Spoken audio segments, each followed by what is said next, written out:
You might be thinking of ordering something cute from Toylucky, maybe a Labubu, a plushie, or one of those collectible figurines. At first glance, the site looks fun and full of new releases.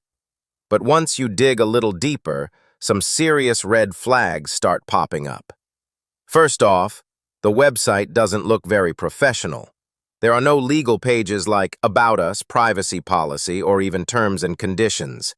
That's a big issue because any legitimate business should clearly state who they are and what their policies are. If something goes wrong, there's no clear guidance for customers. And when you try to find contact information, it gets worse. There's no phone number, no address, and not even an email. Basically, if your order goes missing, there's no one to reach out to. The reviews on the site are all glowing, but when you search outside, like on Trustpilot, there are none. That's odd.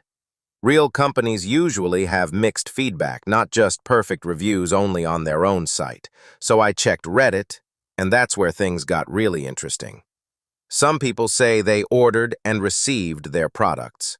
One person said their friend had 3 successful orders, but many others had frustrating experiences, delays, no tracking info, and terrible communication.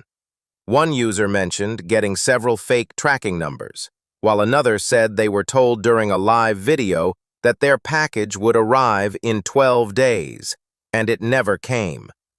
A lot of people said they got ignored when trying to reach out. Emails, WhatsApp messages, and even comments during Toylucky's live streams were left unanswered. Some also noted that the company used to accept PayPal but stopped, possibly because it's easier to get a refund that way, which scammers often try to avoid. And surprisingly, the store has almost no social media presence.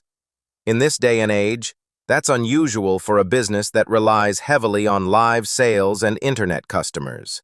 You'd expect to see at least an Instagram page or some TikTok updates. So, is Toylucky legit? It's hard to say.